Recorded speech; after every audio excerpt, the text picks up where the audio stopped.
Hello everybody, I welcome all of you on my YouTube channel, and here I have started MCQ series for IAS aspirants, and it will have both static as well as the Hindu and the Indian Express MCQs also. And these MCQs are very interesting and very important from the examination point of view, and so I will upload in both Hindi medium as well as English medium. And apart from this, if you have any questions, so you can ask me in the comment section. I will answer them. So the first question is, निम्नलिखित वाक्यों पर विचार कीजिए। एक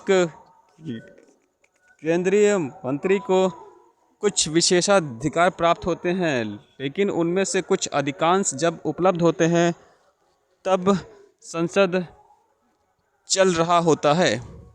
यदि संसद का सत्र नहीं चल रहा होता है तो पुलिस या अन्य कानून प्रवर्तन एजेंसियां एक केंद्रीय कैबिनेट मंत्री को दीवानी मामले में गिरफ्तार कर सकती हैं। तो इनमें से जो उचित वाक्य है आप उस पर निशान लगाइए। सो option number A, only one.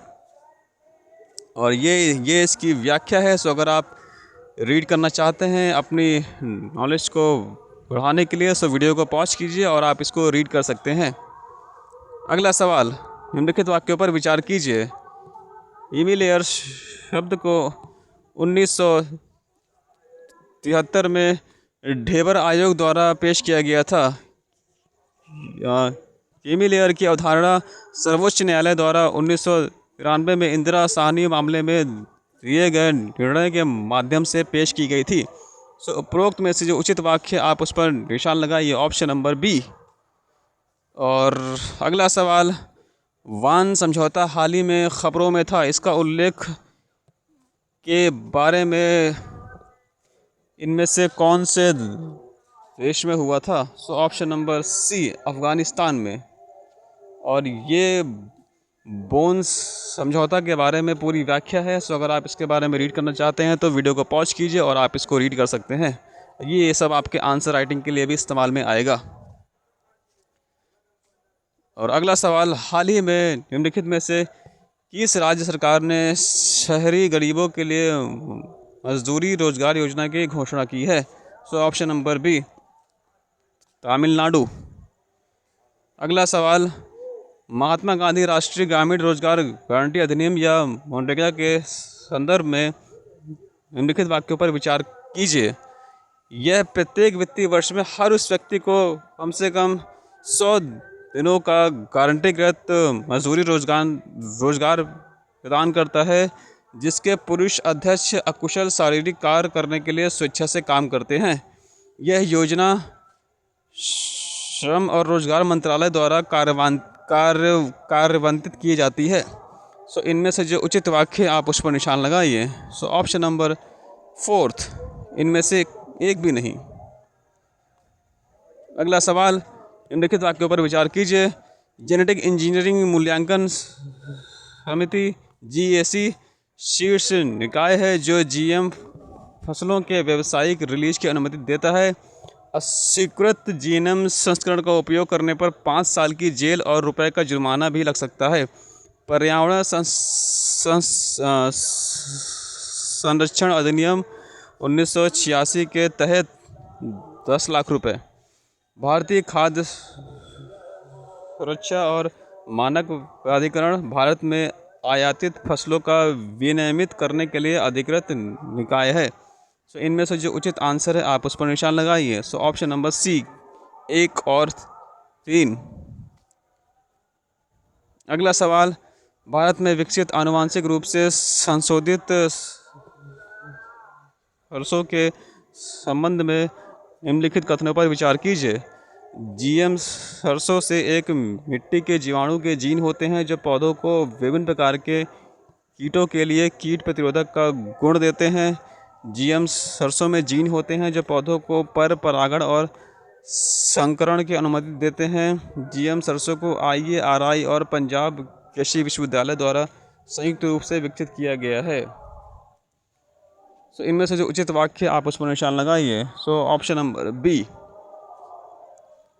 ये आपकी पूरी व्याख्या है। सो अगर आप इसको रीड करना चाहते हैं तो वीडियो को पॉज कीजिए और इसको आप रीड कर सकते हैं।